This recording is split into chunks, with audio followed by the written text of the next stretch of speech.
go to the effort of designing, manufacturing, importing, getting it into their physical stores, training their staff up, putting it on their website, advertising and marketing it. And then they don't actually tell the customers exactly what store to actually get it from. Truth be told, there were times along the way when we struggled, and there were times when we were going to pull the pin. That's the never-ending challenge of retail is, getting the right product in the right place at the right time. Welcome to Add to Cart, Australia's leading e-commerce podcast that express delivers all you need to know in the fast-moving world of online retail. Every week, Nathan Bush from eSuite and an e-commerce industry expert will share the news, research and insights that you need to know to keep you at the top of your game. And of course, keep your customers adding to cart.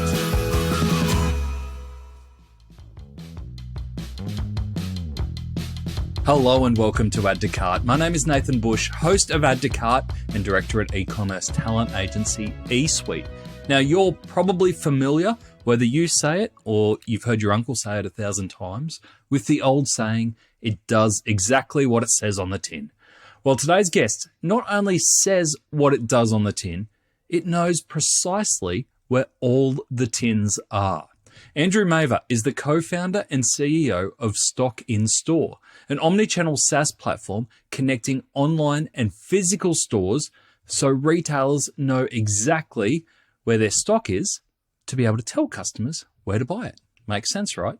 With clients such as Adair's, Kookai, Attack and Scanlan Theodore, stockinstore allows customers to find store locations, check product levels, and lots more, creating more integrated and convenient shopping experiences.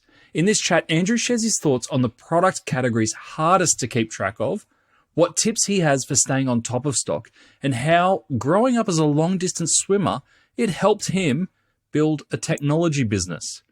I wouldn't normally say water and technology go together, but there you go. Now, before we get into this chat, this might be your last chance to register for our very first live Add to Cart in Brisbane. Brought to you by Convert Digital, we have a very special guest, Ethan Didascalou, co-founder of luggage brand July. How good's that? Tickets are free but almost gone, so head on over to events.convertdigital.com.au/Add to Cart live. We'll put the link in the show notes. It might be a little bit easier to get to, and I hope to see you there. All right, let's get into today's episode. Thanks to our partners, Shopify Plus and Packleo. Here's our conversation with Andrew Maver, co-founder and CEO of stockinstore. Andrew, welcome to Add to Cart. G'day, Nathan. It's good to be here. Good to have you here.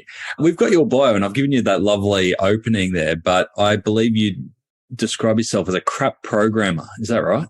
Way back in the day, I actually came from a retail family. So my dad had menswear retail stores. And when I was 16, he said to me, do you want to get involved in the business? I'll teach you everything. And I said, Dad, couldn't think of anything worse. And he devolved himself in the business. I went off and did a double degree of business and IT.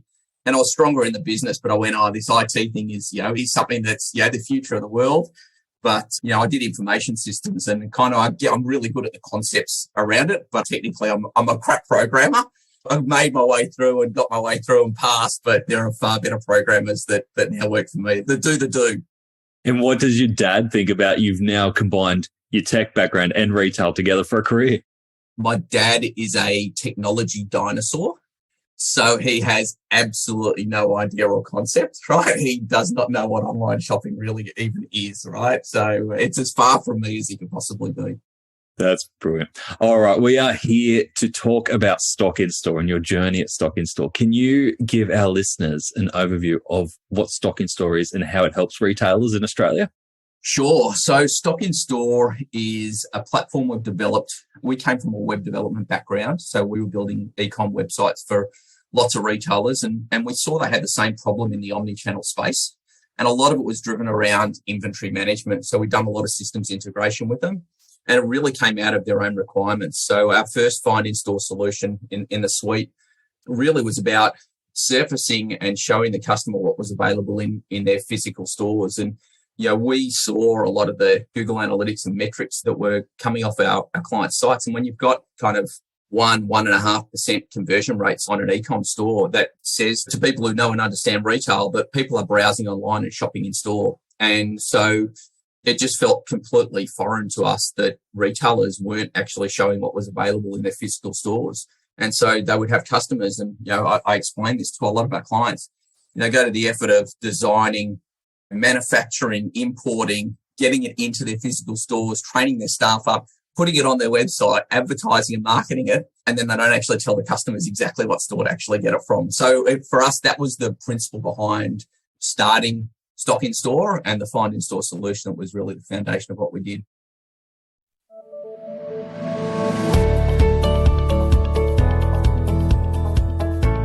I don't know about you, but I am obsessed with Yellowstone. And if you're anything like me, you're racing out to change your wardrobe to look exactly like Rip. What a guy. And we're not alone. W. Titley & Co. have been selling quality country and western gear for 4 generations now. But unlike John Dutton, they're not afraid of change. With 5 stores, their online sales already represented 42% of all sales, but they wanted more. So they upgraded to Shopify Plus and optimized with Shopify Flow to hide out of stocks, flag high-risk orders, and give live free shipping prompts when customers are at different spend levels. It resulted in a 36% increase in conversion rate and a whopping 190% increase in revenue. They've got full control of this farm. To read more of W. Titley & Co.'s story and see other case studies, visit the customer section on shopify.com.au/plus. And when did you make that transition from building websites to narrowing down and focusing on that inventory problem? We probably did it in 2017. Late 2017 was when we went away and re-architected the solution to scale. So originally it was just an MVP that we put on a number of our client sites to go, is this something that actually has an impact? And we looked at conversion rates and all of those sorts of things, and we were tracking what was going on. And we thought that there was something there that was really valuable from a retail perspective and an online retail perspective. And so we went away, and the way that we've done it, we can't actually add 100, 200, 1,000 clients. So we actually need to build an admin area and, help them with, visibility and all of these sorts of things that were there. So we went away and did that for a good 18 months, 20 months, and then kind of came back out to the market in 2017. And so it's kind of been the journey since then. And you picked up some pretty big clients pretty quickly. Pretty quickly. It's always an interesting thing. So, I mean, I guess it's been 5 years now since that time, but truth be told, there were times along the way when we struggled, and there were times when we were going to pull the pin. Like, we were really, really close. And, we were lucky enough to get Adair as a client early on that really kind of solidified our belief in, and Kookai as well, who are still, with us. And that solidified in our minds that it was valued by some bigger, really good retailers that were out there. So, yeah, it's been amazing. And a lot of it is just word of mouth and branding and good reputation and all of those sorts of things that come with it. And so can you explain, just exactly how it works? So assuming I'm an e-commerce retailer, I've got my store set up, I might have a few physical stores, I've got my e-commerce store, whether it's Shopify, Magento or otherwise. What role does Stock in Store play in terms of adding on to that? Do you actually store all the inventory and product, or are you an integration in between? We're a bit of both. We actually do integrate with their point of sale with their ERP system. So we do actually have everything that's available. So one of the things that we saw from a web dev perspective was the platforms were getting really complicated when you had to set up multi-inventory locations and all of these sorts of things that they all do in different ways, and required some significant planning and architecture and all of this sort of stuff that was there. And we went, well, there's an easier way if we can solve that problem. So initially, just with a finance store, we keep a record, and we have kind of 4 or 5 different ways that we integrate with the retailer. So we can pull it from them, they can give it to us, they can FTP, we've got a real-time API endpoint that they can push to us, every minute if they want to. There's all different ways we actually get access to their stock on hand. And then we also get a feed of actually all their products and SKUs that are actually available across their website as well. So we normally get that feed from their website. And then we have a little JavaScript plugin that sits on their website from a Find in Store perspective. A little bit more complex from a click and collect perspective, but by and large, it's a similar sort of thing.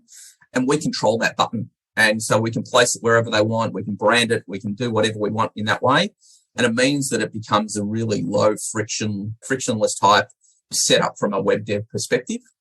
If they can give us a stock feed, then typically with an API connection to their website and a little JavaScript added to their PDP page, it's away we go kind of thing. And it can be tested that way as well. So there are a few sites that we've got out there that we're onboarding at the moment that you wouldn't even know that our code is actually on there because it's in kind of test mode or demo mode, as we call it. And only a few of us can see it, the client, and we can all test it and just make sure that it's got accuracy. And then it just checks against our availability. And there might be some differences in terms of what there is in terms of in store, but we've got some buffers and thresholds and things like that to manage the customer's expectations, not to disappoint them. Do you typically become the source of truth then for inventory, or does it vary depending on retailer? I think it varies. And I think it varies depending on what the outcome is. So for online, certainly not. But for our ship from store solution, absolutely. We actually control all the inventory. We'll aggregate it, take off buffers, all of that sort of thing. So yes, we do become the source of truth for inventory. So it really just depends what solution, I guess, the client adopts. So for someone like Toy World Australia that we're doing that ship from store solution, or the guys in Intersport, we do control all their inventory and they can add and remove stores as and when they need to. So if, last year when we had floods and we had COVID and all of these sorts of things that were going on, we were adding stores and removing stores depending on whether they were open or closed along the way. And it was a crazy roller coaster kind of period of time. That would have been mayhem. It was a little. So we've talked a little bit about click and collect and ship from store as out of the box, for lack of a better word, solutions that Stock in Store offer. Having a look at your website, it seems like it goes well beyond those two solutions. How else are retailers using Stock in Store? We've added in some solutions like Store Locator. We built that out of a request from our clients, really. We have this thing called the Special Trading Hours module that's there that controls for public holidays and things like that. The retailers can change their trading hours, and we wanted to be able to show the customer when the store was actually open and to make it really easy for them to manage it. Our retailers were coming to us going, you've got better store information than we do on our stores page, and it's easy to update it. So can you actually build us a store locator? So we kind of built that for them.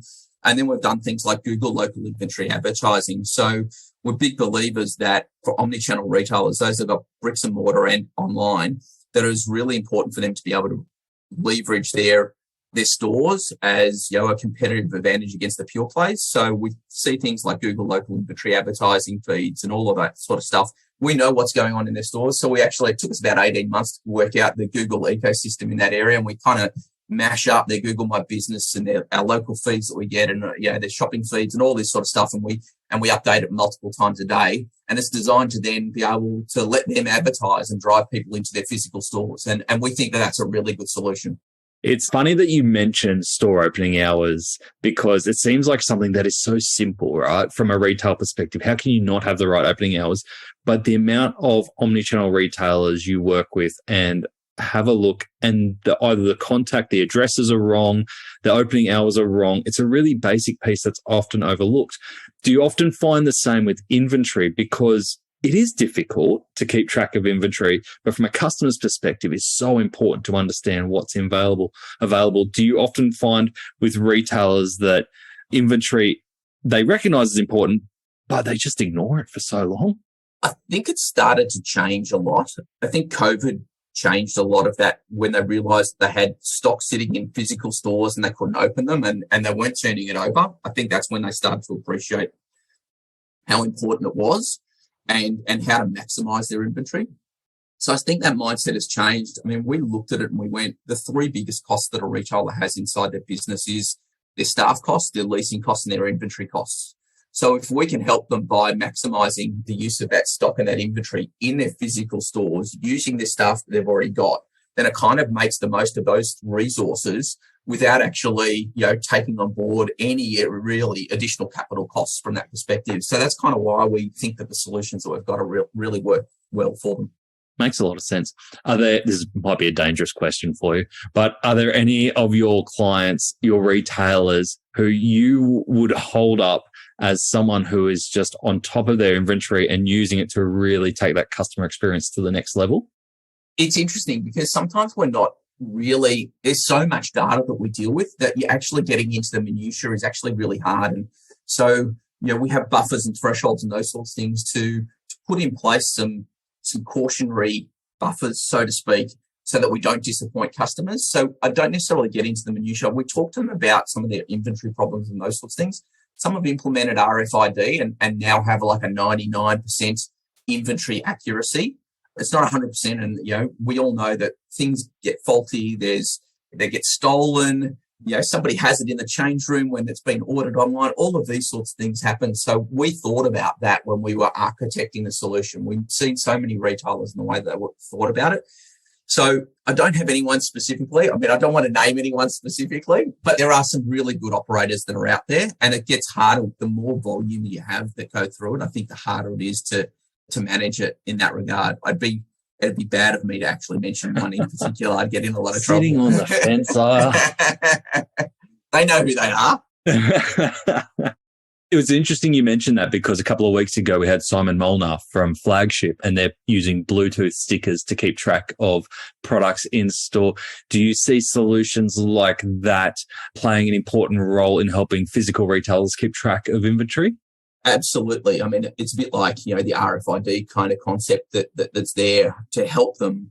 But I still think that I'll give you one example. And this is something you can never avoid. We had a client who sells shoes, and they had a sale for a size 10.5 shoe. And one of the things that we did was they had a sale. They went to the store. It was a ship from store solution. And they went there and they said, yeah, we can do it. Yeah, we've got one. It's in stock. There's the box. Pulled it out. Inside was a size 10 and a size 10.5. Somebody had done a switch on them. How do you manage for that sort of situation is, whether Bluetooth or RFID actually does it. It probably doesn't. It's just impossible. Those sorts of situations are always going to come up in real life. And so when you mention buffers, what's the typical buffer that you see? Where do you start with buffering rules? And can you, for people who may not have come across buffers in retail before, can you give us a little bit of a background on how you approach it? Yeah, my techos are going to kind of probably go nuts at me when I get it wrong. We've got buffers and thresholds, and they work kind of slightly differently. So we'll turn around and say, all right, if you've got 30 of these across the country, we're going to take off 10 as a buffer to kind of say, all right, only expose yourself to 20. So you're kind of saying, hey, we want to leave some available because we might only be updating every 30 minutes and you've got a promotion running or whatever it might be that's there. So you've got that buffer in place so that you don't oversell. That's essentially what it's about in that regard. So the other way is, you can take it off and you can say, all right, when you get down to 10, consider it's completely sold out. And that's a different way of, of managing it. So you've always got the exact number until you get to 10 and then you go, nah, we're done kind of thing. So there's a few different tricks to the trade. And is there a typical number that people usually allow a buffer on, like 1, 2, 3? Or am I being too prescriptive? One of the things that we actually see as a result of implementing some of our solutions is they become far more diligent about managing their inventory. So what might start as a 1 or a 2 actually becomes a 0, and then we can control it at store level as well and go, well, that store is actually really good at managing it, so we'll just let it ride.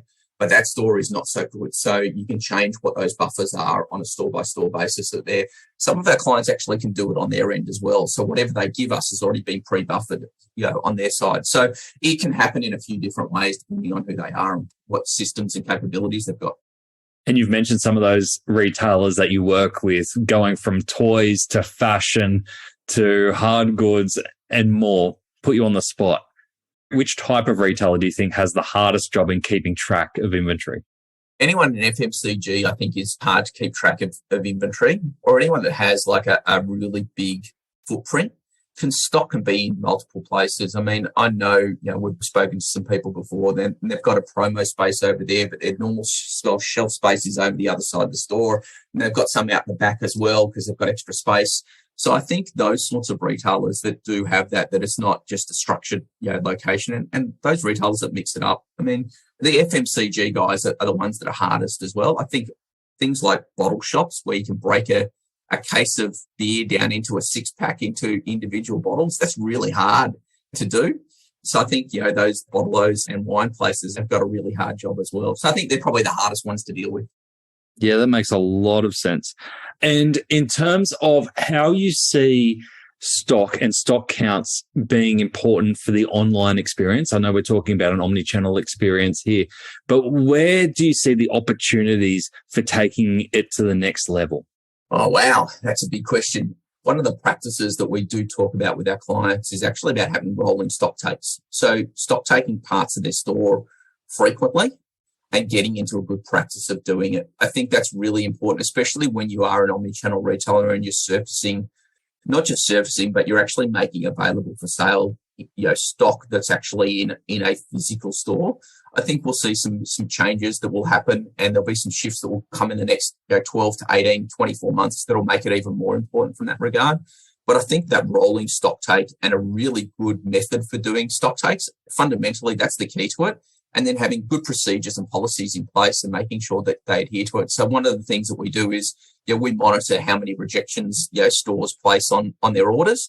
And then we share that information and surface that information with our retailers so they can do some store performance metrics around it. So they can identify the stores that need to be further trained, that they can identify reasonably quickly so it doesn't get out of hand. Typically what you might find is a store hasn't done a stock take for a year and it's completely out of hand, and they might be miles out of date. So, doing that, I think, becomes part of the overall philosophy, and that's where that continuous improvement, I think, results.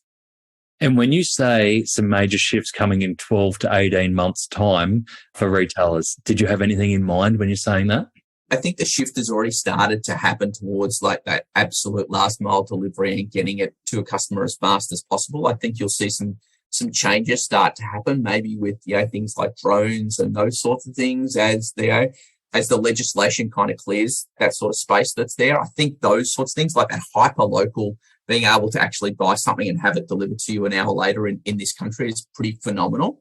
And then just some really interesting ways about being able to hold inventory. So we see, we work with a number of clients that might have 50, 100, 150 stores across the country, and they're able to actually get products to their customers pretty quickly because they're a national retailer. So I think they will be at some competitive advantages over some others that are shipping from a single warehouse, where they might have, how much does it cost to have a warehouse and to staff it and have systems and management and all of those sorts of things that are there. They've got all that infrastructure already in place that they're paying for every single day. So I think those sorts of shifts will start to transpire over the next 12 to 24 months. So that makes sense from an omni-channel perspective, who may have stores that can be localized for that last mile delivery. For D2C and pure plays, what models or what tips do you have for those looking to spread out their inventory to be more localized? I think they almost start to do it anyway by some of the marketplaces that are out there already getting a lot of their suppliers to actually ship the goods for them. So they've almost got it in that regard, but they don't have it, I think, to the next degree. Some of them do because they're going to retailers who actually have a distributed network of locations. So I think it'll be about partnering with those that actually may have it, but you've then got the problem of getting the right product in the right location at the right time for the customer. And that is the challenge that we always talk about with our clients. That's the never-ending challenge of retail, is getting the right product in the right place at the right time. So I don't have the perfect answer. Same problem though, isn't it? Same problem we've been talking about for a long time. A long time, and will continue to, I have no doubt. Absolutely. You mentioned before around the uplift in conversion that you see. Have you got any data or any insights for us in how different solutions and visibility of inventory for the online customer to what's available across the network, the impact that it has on conversion rate? We do. It's one of the things we actually started to measure from the very early days, and was one of the factors that really convinced us to kind of go down the find in-store path. So, we saw where retailers had like a 1 or 1.5% conversion rate. We were seeing kind of 6, 8, 12% conversion rates when our button was being used. And it came down to really human psychology more than anything else. Like, we stumbled across it more so ourselves, because we were diving into the analytics and the metrics. And we realized, having had a conversation with one of our clients, that when inventory was scarce in their physical stores, we saw the conversion rate go up. So one of the things that we do is, by providing customers who are browsing online with the opportunity to check whether that product is available in a local store. If it's not, right, then you've actually got the information to be able to make a decision to say, I can buy this online, so I will. So I'm not wasting a journey walking into store getting disappointed. I've actually got the information to go, it's not available in my 3 or 5 nearest stores, or any stores within 30 kilometres from me. So if I want it, I'm going to buy it. And that became the reasoning behind a lot of conversion rate increases that were being done. And we did a lot of work around our widget to make sure that we could provide customers with that information, but it also helps us provide some analytics back to to our customers as well, our merchants, and to give them insights into actually what customers are looking for in what physical stores at what times and all of these sorts of things. That's just incredibly invaluable to them that they never thought they'd have access to. Are you getting any insights, or do you have a rate for us in terms of omni-channel retailers, the amount of click and collect orders that they're receiving versus online orders? I think it varies really by industry. I think by and large, it tends to be around the 20 to 30% mark is what we tend to see. 20 to 30% for click and collect?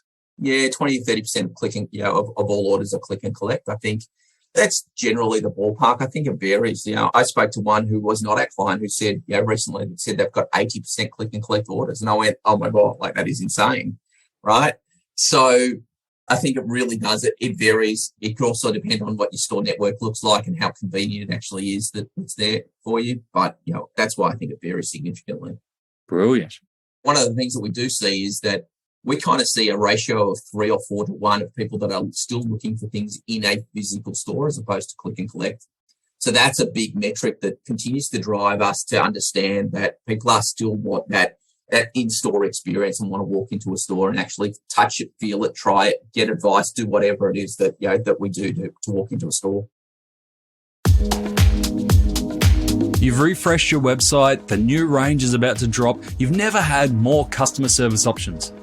Hey, but take a look over there at that boring pile of packaging boxes. Ugh, ugly. Time to give that some love. Luckily, Packlio is here to bring some joy to your customer's delivery and unboxing experience. It's been ignored for way too long. With vibrant colours, cool designs and eco-friendly credentials, there are no more excuses for boring boxes. Even better, Packlio is Australian owned and operated with same-day dispatch and 14-day returns. There's nothing boring about that. Check out the Packlio range of e-commerce packaging options at packlio.com. That's Packlio, Packleo, Packlio.com. And your gut feel on that walking to the store motivation, do you think it is to touch and feel it, or do you think it's the immediacy of being able to take it home with them, or is it service? It's obviously a mixture of all of that. I think it's all of them. I think it's absolutely all of it. And I think it varies for some of us, and I think it will depend on the product. Like there are some gadgets that you want to go and touch and feel, and do I want to feel the weight of I listened to one of your podcasts, like you go into Bunnings and I want to feel the weight of a blower back. Is that one heavier? Is that one like that's what you actually need to do? Yes, you can see the weight of it, but can you actually feel it that way? What are the dimensions? All of these sorts of things from that perspective. I think some people want that sort of stuff. Others want to get advice. And then you go into places like the Body Shop or Aesop or, those sorts of places, and you want to smell it and, immerse yourself in it. So I think there are all of those sorts of things that happen. Makes total sense. Now, you mentioned before around it paying for itself. Can you share the commercial model of stock in store for retailers? It can get a little complicated just by talking. So it also depends what solution. So one of the things we wanted to do was to make it available and achievable for all retailers. Like it was really one of the drivers behind creating the platform. So typically what we'll do is we'll have a smallish setup fee that's there. And it's because we actually need to do integration, whether it's with their ERP or whatever it is that we need to do. And then there's a per store per month fee that's generally there. And then for some of our more transactional stuff like click and collect and ship from store, there's a per transaction fee. And we were big believers. We hated the concept of percentage of sale. It's one of my little pet hates. And we heard a lot of retailers whinge about it all the time, going, there's just no margin in there. Everyone takes a percentage. So we just take a flat fee that then has a volume basis on top of it. So that's probably it in a nutshell. And, we only charge. So we see some clients that might have 100 stores that might only have 40 or 50 of them enabled for click and collect at any time. Maybe they're training, maybe they've had COVID closures, whatever it is that they had. We will only charge them for their click and collect enabled stores. And there are other stores that just show find in store. We'll show them for the find in store fee that's there. So it can really get kind of complicated in that way that gets used. So, but that's by and large, that's the model. Yeah, great. And then from an integration perspective, I can imagine that you just work with retailers on a one-to-one basis to understand what the environment looks like rather than kind of a plug-in from an app store.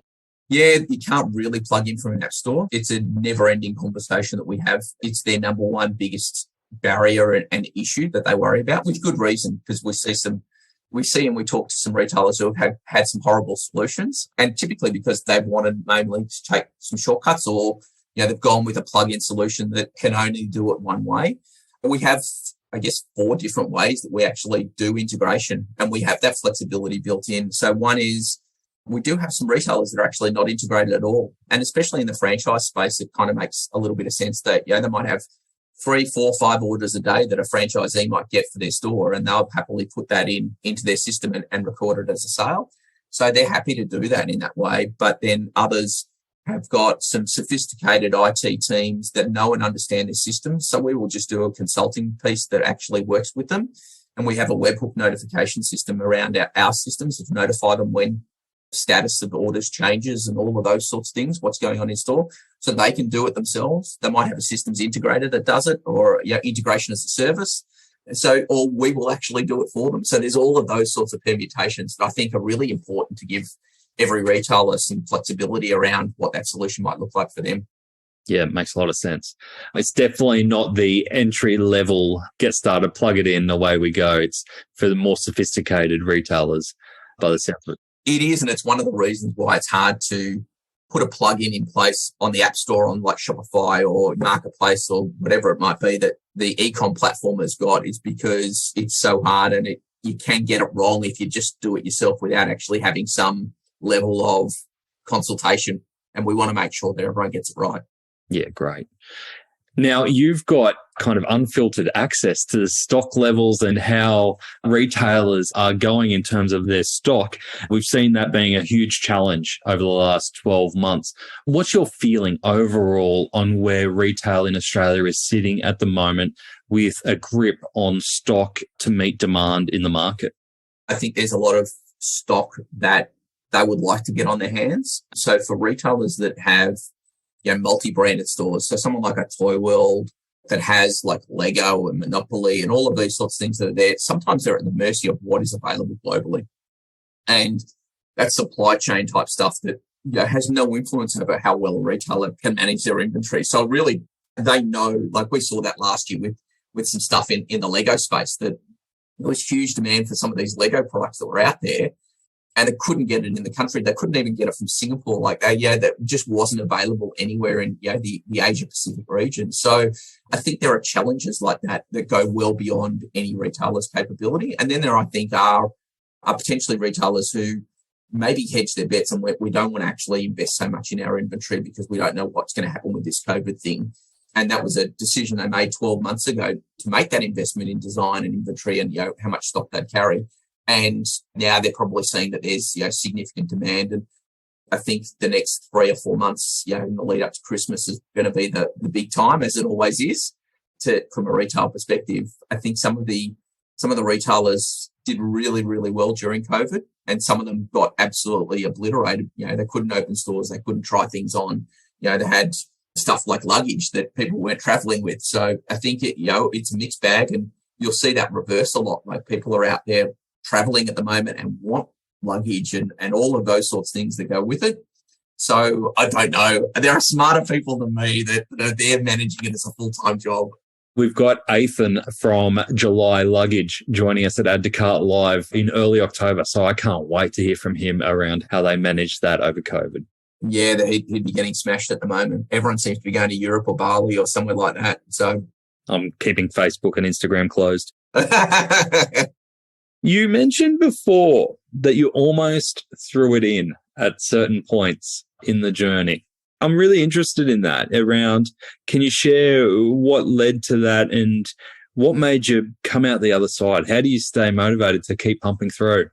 Well, listen, I think anyone who starts their own business, no matter what it is, would have those moments of doubt. Are we doing it the right way? Is our message getting through? Do we have something in it that's being valued? I think everyone has those moments of doubt.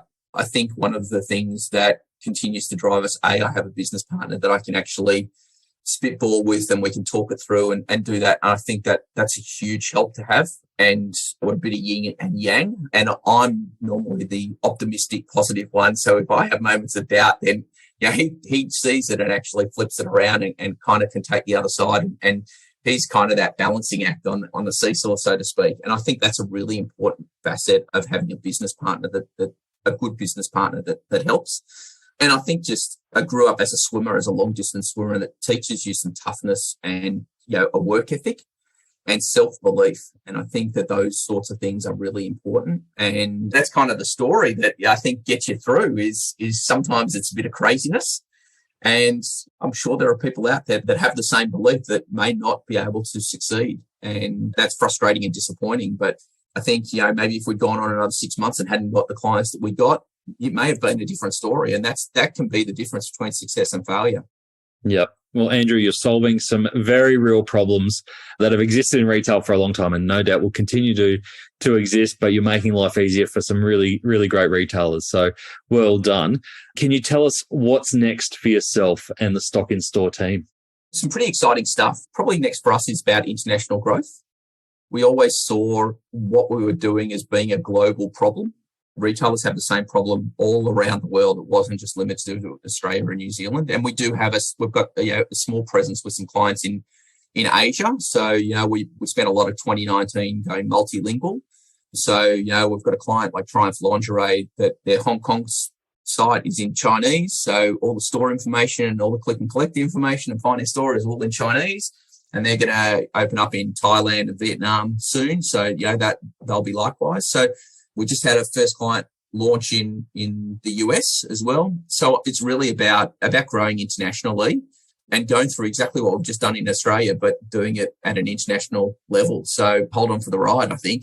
Apart from language, any other challenges internationally that you don't face here in Australia?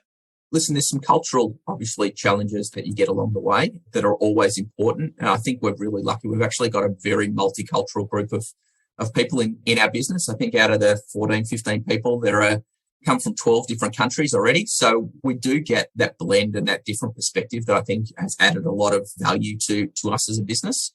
But I think the biggest difference is around logistics locally over in the different countries. We've already started to see it with some of our clients. And that's why I think that last mile delivery solution and how you do it, I think that will probably change, will be slightly different depending on who the local players are that are in there, because they've got their tentacles out there in, all the little nooks and crannies.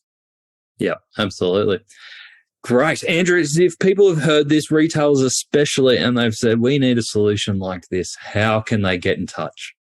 Website's always good. There's a form that's there. We'd love you to fill it in. LinkedIn, I'm available on LinkedIn. Hit us up on LinkedIn. They're probably the two best places for us as a big business to get us. As you can tell, I probably like a chat. So pick up the phone and call me as well. But we've got a great team who are there that will help you. And that's what we're about. We're actually about helping retailers improve their businesses. So, one of those two is probably the best place.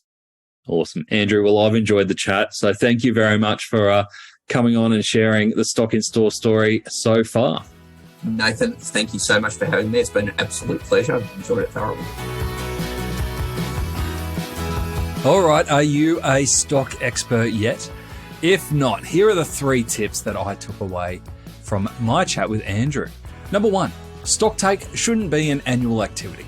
Now, I feel we've talked a lot about stock take recently on Add to Cart. Not everyone's favourite topic, but it's crucial in terms of giving customers great experiences. Andrew added to this conversation when he said that rolling stock takes were needed rather than the traditional annual ones.